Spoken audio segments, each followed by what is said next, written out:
Welcome to Being Light. Welcome back, Sister Shivani. Thank you. Om Shanti. Om Shanti. Few years ago, Google did a very interesting project. It's called Aristotle. They asked a simple question. What makes a Google team effective? Or what are the key ingredients of a high-performing Google team? Even though they did it for Google, I'm sure those can be applied for other teams too. So I'm reading from the Rework website of Google. Over 2 years, we concluded 200 plus interviews with Googlers and looked at more than 250 attributes of 180 plus active Google teams. We were pretty confident that we would find the perfect mix of individual traits and skills necessary for a stellar team. Take one Rhodes Scholar, 2 extroverts, one engineer who rocks at AngularJS, which is a technology, and a PhD. Voila, your dream team assembled. We were dead wrong. Who is on a team matters less than how the team members interact, structure their work, and view their contributions. We learned that there are 5 key dynamics that set successful teams apart from other teams at Google. Each one of those 5 key dynamics we will discuss in detail as we move forward. But today, I'd like us to discuss about the psychological safety, the very first key ingredient of an effective team. Google defines psychological safety as, can we take risks on this team without feeling insecure or embarrassed? And how does this team with psychological safety contribute? I mean, those teams where the team members feel psychologically safe, what is the result? What is the impact? What does the organization get in return in helping create a psychologically safe team? So individuals on teams with higher psychological safety are less likely to leave Google. So that is, it helps in controlling your attrition, one of the biggest problems which most organizations face. And they are more likely to harness the power of diverse ideas from their teammates. They bring in more revenue and they are rated as effective twice as often by executives. So that if we can create a safe space for the team members to be themselves, then the payback is huge in terms of even hard money. Right.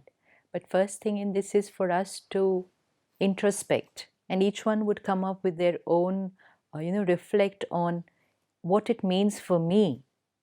Correct. As whatever role I'm playing, but what does it mean for me to be in a safe place? Yes. That safe space, like you said, be myself. So that's one of the criteria for somebody to feel very safe in that space. So we have to introspect, and each one can do this right now for themselves. That what do I feel is the criteria for me to feel safe in that team or in that organization? And then I start working on it individually. And of course, the organization starts working on it from their end. But we cannot wait for the organization to create that safe space for me, because I can otherwise just sit back and again put my filter of blame and say, oh, they are supposed to create it because this organization created it.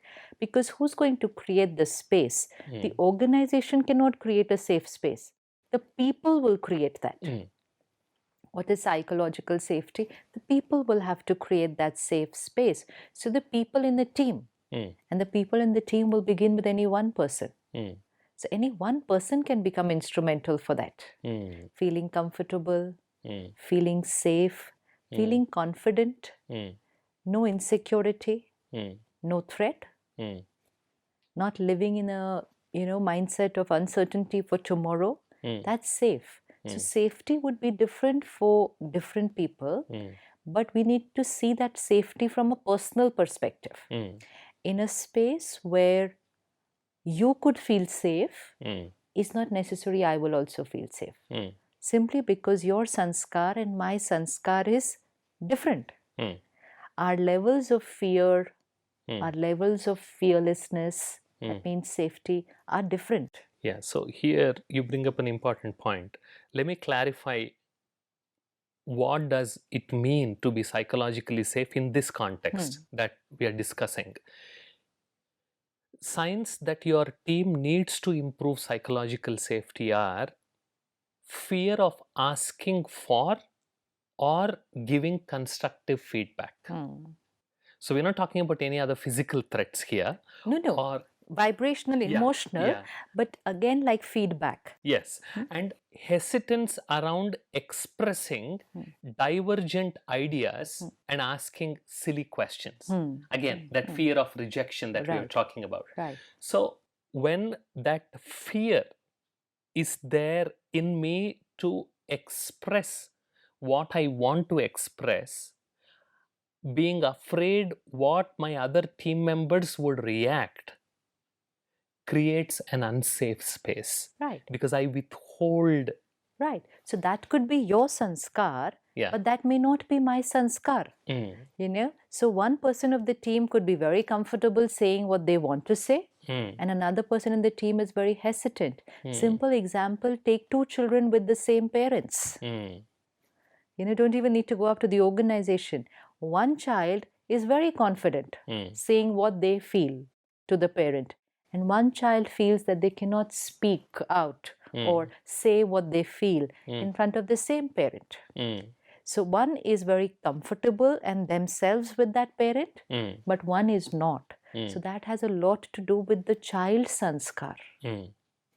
So now that child is going to say, but my parent is very controlling, very dominating, does not let me be my way, so I feel that way. But with the same parent, another child is able to do it. So that's what I'm saying. We cannot wait that somebody else will create that space for me. Or I just look at my team leader and I say, okay, he or she is the one who's supposed to create this safe space. I only have the power to work on my sanskar. So if the organization takes it up, they'll do that. But I cannot wait for them. So I start creating for myself. Now, when I start working on myself and I am in that soul consciousness stage, what we talked about last time, then self-confidence and self-respect, this word self-esteem, where what I believe about myself is dependent on myself. And it's not dependent on what people believe or what people say about me. Today, our self-esteem is very fragile because it's dependent on other people's opinion about us. So if my team is 5, okay, and I'm that one, now I will not be comfortable expressing because I am fearing what these 5 people have to say about me, because my feeling good or not feeling good about myself and being comfortable is dependent on these 5 people's opinion. Now, these 5 will have different sanskars. So, one could have a sanskar of appreciation. So, when I express, they will appreciate. One could have a sanskar of acceptance. They may not agree, but they accept me, they respect me. I'm very comfortable. But a third could have a sanskar of criticism. It's not about me. It's not about what I expressed, but it is their nature. But they have that sanskar of criticism. A fourth has a sanskar of just rejecting my ideas. Maybe out of their own jealousy, maybe out of their own insecurity, they just shut me down the minute I even start talking. So they are not, according to me in that state, safe for me to express because my self-esteem is dependent on other people's opinion. Now, can I change their sanskar so that I'll be safe over there? Can I request them, like, this one appreciates me, why don't you also appreciate me? I'll be in a very safe space. I cannot. And I cannot wait till they will change. I have to feel safe there. Because when one person feels that, they radiate the vibrations, give other people the freedom to create that. It has to begin with the being, the self. So what if I need to create this place for myself, then I have to respect myself independent of whether people agree, appreciate, or accept me. Okay. Because it may not always happen that people will agree, appreciate, or respect me. What is the process for that? Process for that? Yeah. How do I do it?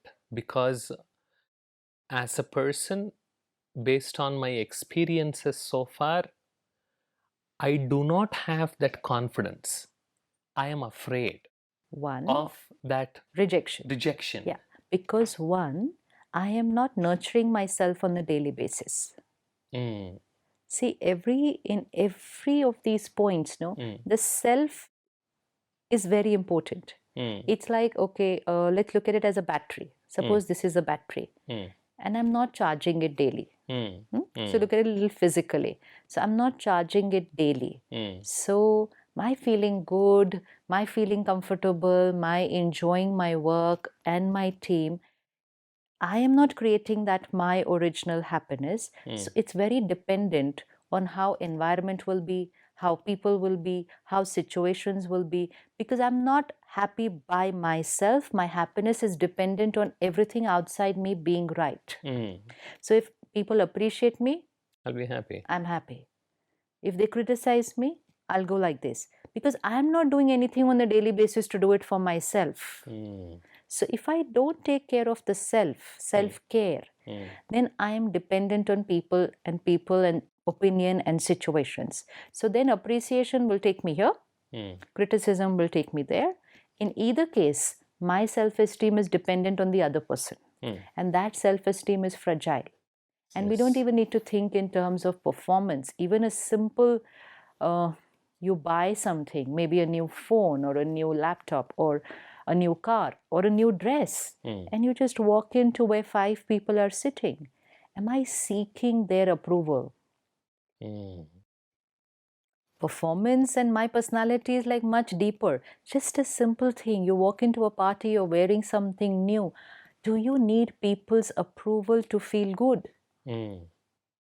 Or are you just happy with what you bought because that's right for you? It may not be right for everybody else, and so they might not appreciate it. But I'm happy with my choice. But this will only happen if I have created a beautiful relationship with myself. I respect my choice. I'm open to feedback, but I respect myself. And I am very happy with myself, even if people are not agreeing with me. This takes little time with the self every day. And this is where spirituality and meditation will come in.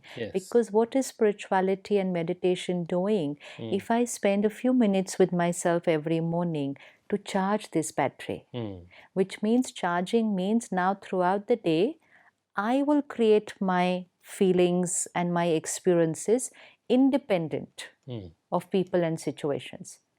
This person who does this is safe. Is safe. Because this person can sit in a team of 5 with all 5 criticizing them. Forget one appreciating and one criticizing, with all 5. But this one person is standing on a high self-esteem foundation and open to feedback, but unaffected by the criticism. Can be in a hostile environment where everyone's trying to pull you down, but you know where you stand because you're charging your battery every day. So self-care is a very important element to create your safety. Nobody else can create my safety for me. Even if 5 members of that team and that entire organization create this psychological safe space, I don't create it. I'm not going to be safe. Feel safe, yeah. I'm not going to be. Because suppose all 5 are very nice to me, very accepting, very open. I'm always in this fear that when I say this now, next, will they still appreciate me? Will they still, or will they say something to me? Should I say it? Should I not? Because I'm dependent on them. Dependency cannot be safety. Correct. But if I'm emotionally independent, that I will say it and I'm open to whatever they have to say after that, I am safe anywhere. Speaking from the individual employee perspective, what you said makes a lot of sense, because then I take control. I become aware of my innate power to create my experience, as we discussed, and start radiating that confidence onto the others. If I am a leader, if I am a CEO of an organization, or if I am the HR head, and I'm interested in making my current organization psychologically safe, Right. then what are there any practices, are there any steps, are there any principles that would help me in creating that kind of safe space in my organization? So that leader or the team head, if they practicing that soul consciousness. See, if you are that leader and I'm a member of the team, if you're practicing that being to being connect, then your respect, your happiness, your that calmness, your that stability is not going to get affected when I present something. So I'm comfortable in your presence. Yes. So I can take you for granted. Okay, whatever I say, let's say a simple thing. Some people cannot handle a truth. Chalo, let's take something very basic. I need to take leave next week. Okay, we're talking very basic, nothing deep. And I want to tell you the truth that I'm taking a leave for a very simple thing. But that simple thing may not be important for you. And you're not going to probably grant leave to me. Based on my past experiences, I've understood that. So I will go ahead and tell a lie. And I can live that life for the rest of my career. And then I will believe that I am having to tell a lie because you don't have the power to listen to the truth. A child tells a lie because the parent doesn't have the power to listen to the truth. And power to listen to the truth means remain stable when the child is speaking their truth. Don't react. Don't get upset. Don't get anxious because you're not allowing the other person to be honest. If I make a mistake, which has resulted in something very big for the organization, can I be certain that I can come and tell you the truth? Can I come and say to you, you know what, I made this mistake. All that has happened today in the office, it's because of me. Can I come and tell you this? Yes, I can. If I have seen it in your personality and you're that leader, I've seen it, that if I come and say the truth, you're calm, you're accepting, you're not judgmental, and then you but give me the correction also after that. Of course, we're not saying, okay, everybody do whatever they want. But your respect is unconditional for me. Okay. Your respect is not based on how I did and whether I made a mistake, you react. Then you've withdrawn your respect from me. So your role as that leader or a parent, you can create that safe space for me, which means let me take guarantee that come what may. When I go and speak to them, even if I go and speak to them and I say, do you know what, tomorrow I just want to go for a picnic with my family and I want to take leave. And don't ask me 10 more reasons for it because I'm not going to give any more reason. I cannot. It's just my personal thing. And you give me the liberty to be myself. If you don't, then next time I say, do you know what? One of my family members is critically ill. Sorry, cannot report to work. I keep lying. You keep believing my lie. You know it's a lie, but you're not able to say anything about it. So we fake it to each other for many, many, many, many years because I'm not safe speaking the truth. I'm not safe. So this is a lot dependent on how the other person is going to respond when I express myself. So the leader can create that thing that irrespective of what the other person says, their truth their mistakes, I first appreciate their honesty. And this can happen right from school, actually. Right from school. I was interacting with a group of children, and they gave the topic, does honesty bring success? They are thinking that does honesty work in this world? And at that level, 6, 7 standard, and you said like, you can be honest to your parents and teachers. They said no, but फिर वो गुस्सा करते हैं ना अगर हमने सच बोला. I mean, if I'm honest, that they will get angry. And you'd say, okay, suppose they say that they are not going to get angry and react when you tell the truth. And they'll say, "Par hum jhoot kyun bole? Why should I tell a lie? Who wants to tell a lie? Yeah. Who wants to hide things? Who wants to put their mistakes, blame on somebody else? Nobody wants to do it. They get troubled inside while doing that. But the listener, the teacher, the leader, the parent, are they going to be that calm and stable when they hear the truth? What if, now this is a question that gets asked during my conversations, you provide that safety. People feel comfortable expressing themselves. What if some team members take advantage of that? You appreciate the honesty and exercise the discipline rule. So this is where again you're saying creating a psychological safe space is a function of balancing between love and law. Yes. But first the love. Yeah, so in the sequence. Yeah, so that the sequence is what is very important. Law. Yeah, because the love, which means the acceptance and the respect, gives the person the freedom to be themselves, speak their truth, which may not be right for any of us in the team, but it's their truth. They speak that. They don't receive any negative energy when they speak that truth.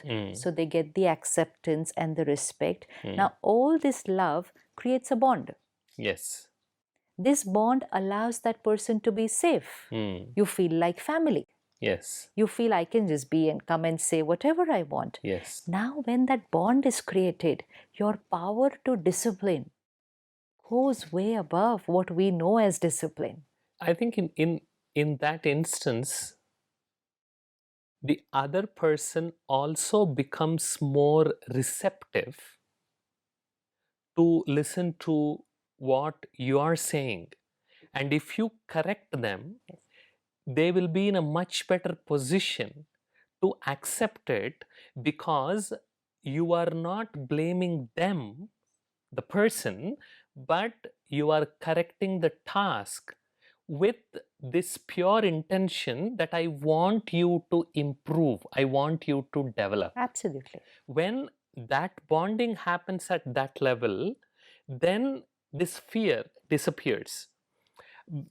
Years ago, I was handling a very big team, and naturally, we will have this rank ordering system.